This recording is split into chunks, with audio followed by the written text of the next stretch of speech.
पुष्पा, पुष्पराज, मैं झुकेगा नहीं साला। पुष्पा दोस्तों, आपने पुष्पा मूवी तो जरूर देखी होगी। दोस्तों पुष्पा मूवी इन दिनों काफी ज्यादा कमाल मचा रही है। उसने कई ज्यादा रिकॉर्ड तोड़ दिए हैं और 350 करोड़ से भी ज्यादा अभी तक कमाई कर चुकी है।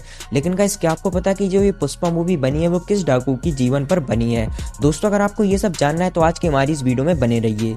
दोस्तों पुष्पा मूवी एक वीरप्पन नाम के डाकू पर बनी है जो कि तमिलनाडु और कर्नाटक के जंगलों पर राज करता था। दोस्तों माना जाता है कि वीरप्पन 10 साल की उम्र में ही जुर्म की दुनिया में कदम रख चुका था। उसने 10 साल की उम्र में एक फॉरेस्ट ऑफिसर की जान ले ली थी और जैसे जैसे वीरप्पन बड़ा होता गया उसका जुर्म भी बढ़ता गया और कानून और पुलिस वालों से बचने के लिए वह तमिलनाडु और कर्नाटक के जंगलों में भाग गया। वहाँ पे वह लाल चंदन, जो कि केवल तमिलनाडु और कर्नाटक के जंगलों में पाया जाता है, उसकी तस्करी करने लगा।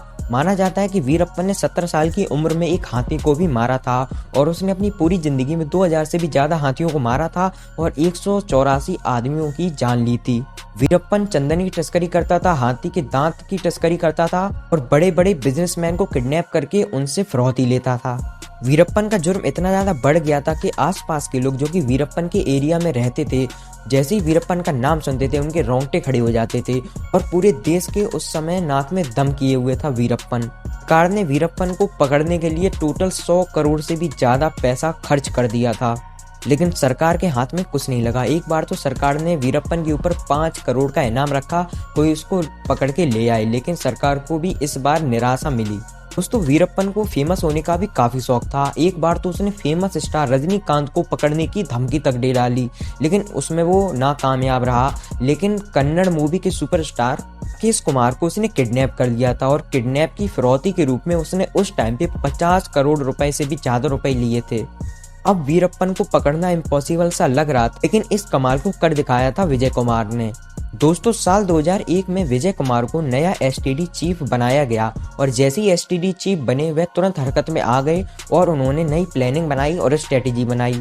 उन्होंने अपने ग्रुप के कुछ आदमियों को वीरप्पन की गैंग में शामिल करने के लिए भेज दिया और वीरप्पन को पता भी नहीं चला और वह कब उनकी गैंग में शामिल हो गए। वीरप्पन उनके साथ काफी घुल मिल गया था और उनपे शक भी नहीं कर रहा था।